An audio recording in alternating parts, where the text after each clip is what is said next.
مجھے انڈیا میں ایک صاحب نے ویڈیو بھیجی, جہیز کا نا پورا تمبو لگا کے جہیز کی نمائش ہو رہی ہے,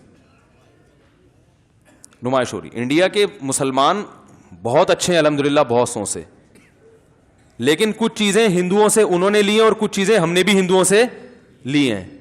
تو جو ہندوؤں کو فالو کرتے ہیں وہ جیسے ہم کرتے ہیں تو وہاں بھی بہت سے لوگ فالو کرتے ہیں. تو انہوں نے مجھے ویڈیو بھیجی کہ وہ باقاعدہ نمائش ہو رہی ہے, پبلک کو لائن لگا کے لوگ دیکھ رہے ہیں کہ سیٹھ صاحب نے اپنی بیٹی کو کیا کیا دیا ہے. کیا جہالت ہے, کتنی جہالت ہے. یہ کوئی فخر کرنے کی چیز ہے؟ آپ نے اپنی بیٹی کو, کوئی آدمی مولوی صاحب کو گفٹ لا کے دیتا ہے, ویڈیو بنا رہا ہے اور اس کو نیٹ پہ اپلوڈ کر رہا ہے, میں نے مولوی صاحب کو اتنے پیسے دیے تھے. مولوی صاحب کو غصہ آئے گا نا, او بھائی تو اگر دے بھی دیے تھے تو دنیا میں کیوں ڈھنڈورا پیٹ رہا ہے بھائی؟ تو بیٹی کو یہ دے رہے ہو تو بیٹی کو بھی غصہ آنا, ابا میں آپ کی بیٹی, آپ نے مجھے دیا, تو پبلک کو کیوں بتا رہے ہیں؟ داماد کو بھی غصہ آنا چاہیے کہ بھائی اگر آپس میں ہمارا آپس کا معاملہ ہے, دے دیا تو پبلک کو کیوں بتا. لیکن کسی کو بھی غصہ نہیں آتا, کیونکہ سب کو پتا ہے کہ جہیز دنیا کو دکھانے کے لیے دیا جا رہا ہے. تو جب دکھانے کے لیے تو دکھانا تو پڑے گا نا میرے بھائی. ہمارے حضرت فرمایا کرتے تھے کہ اگر بیٹی کو کے بارے میں ڈر ہو کہ سسرال میں جا کے پتہ نہیں کیا ہو جائے گا, کوئی تحفظ ہونا کہ کچھ مسائل نہ کھڑے ہو جائیں, تو چیک دے دیا کرو. 25 لاکھ کا چیک دے دیا, چپکے سے پکڑا دیا, بیٹا یہ تمہارا چیک ہے, اگر کوئی اللہ نہ کرے سسرال میں ہوا, کچھ مسئلہ ہوا, تو یہ بینک میں تمہارے اتنے پیسے پڑے ہوئے, یہ اتنا گولڈ چپکے سے, داماد کو پتہ بھی نہ چلے. صحیح ہے نا؟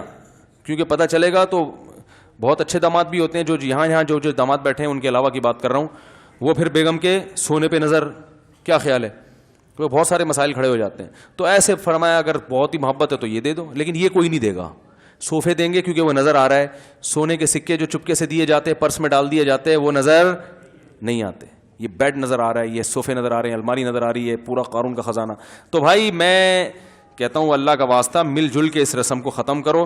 پھر بھی میں کہتا ہوں اگر لڑکے والوں نے پورا زور لگا دیا, لڑکی والے نہیں مانتے, زبردستی دے رہے ہیں, تو پھر آپ زبردستی روک نہیں سکتے, کیونکہ ایک آدمی اپنی بیٹی کو گفٹ دے رہا ہے نا, تو آپ کو شرعاً اختیار نہیں ہے اسے روکنے کا. تو اس لیے پھڈے بازی نہ کریں, اس میں مضبوط لہجے میں بتا دیں کہ ہمیں یہ اچھا نہیں لگ رہا. اور لڑکے کا جو باپ ہے نا وہ اپنی بیگم کو بھی بتا دے, کیونکہ بعض دفعہ جب لڑکی کا باپ رخصت کر کے بھیجتا ہے بغیر جہیز کے, تو وہ تانے پھر اسے سسرال میں ساری زندگی, بولو نا بھائی, ملتے ہیں.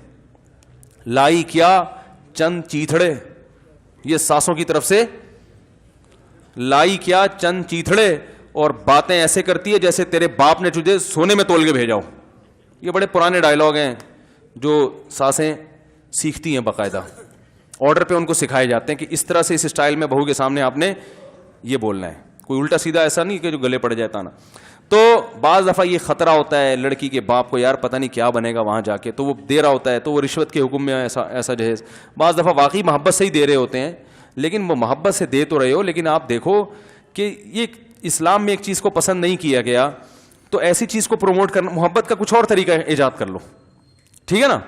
وہ طریقہ یہی ہے کہ سونے کے سکے پرس میں ڈال کے دے دیا, یا بیگم بچی کو بتا دیا, دیکھو یہ تمہارا سونا ہے, گولڈ ہے, یہ میں نے تمہارے لیے بنایا ہے, جس دن تمہاری شادی ہونی تھی میں نے سوچا تھا اس دن ہینڈ اوور کروں گا, لیکن ابھی تو فی الحال چلی جاؤ, یہ لاکر میں پڑے ہوئے ہیں تمہارا, جب تمہیں ضرورت ہو تو یہاں سے لے لینا. ایسا یہ محبت کا طریقہ مارکیٹ میں ہے ہی نہیں, ٹھیک ہے نا, ہے ہی نہیں, چل ہی نہیں رہا.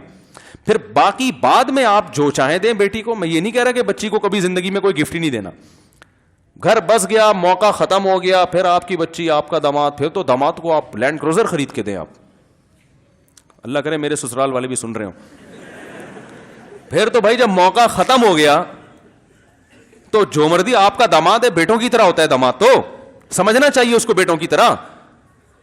پھر آپ دیں گے تو ہم یہ کہیں گے کہ داماد کو واقعی بیٹا سمجھ کے دے رہے ہیں. ابھی نمائش کا عنصر زیادہ ہوتا ہے, گفٹ کا عنصر کم ہوتا ہے. بعد میں کون دیتا ہے؟ بعد میں تو داماد سے اس کی تنخواہیں پوچھ کے اس کو اور ٹارچر کرتے رہتے ہیں, ابے تو کیا کھلا رہا ہے, وہ اوپر سے مجھ سے پیسے مانگنے آ جاتا ہے بھائی. تو بعد میں آپ کا داماد ہے, آپ کی بیٹی ہے, بھائی پال لو پورے, اگر نیک داماد ہے تو پورا پالنے پر بھی گورنمنٹ کی طرف سے کوئی پابندی نہیں ہے. بچی کا گھر بسے گا اگر وہ اپنی ذمہ داری پوری کر رہا ہے, تو آپ جانے, آپ کا سسرال جانے, صلہ رحمی ہے, جتنا اچھا سلوک کریں گے داماد کے ساتھ, بیٹی کے ساتھ یا سسر بہو کے ساتھ, تو بہت اچھی بات ہے. ہم ہدیے سے گفٹ سے منع نہیں کر رہے, ہم کہہ رہے ہیں کہ رسومات ہیں, نمائش زیادہ ہے, غریب باپ ٹینشنوں میں آئے ہوئے ہیں کہ شادی کیسے کریں بچوں کی, تو اس لیے سادگی اور خرچہ بولو بھائی کم سے کم خرچہ. حدیث میں آتا ہے اعظم النکاح برکتاً ایسرھا مؤونہ, سب سے زیادہ برکت اس نکاح میں ہے جس میں خرچہ سب سے کم ہو.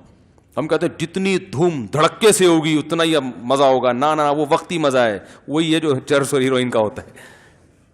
جتنا سادگی سے ہوگی اتنا ہی اس نکاح میں لذت زیادہ, آسانی سے.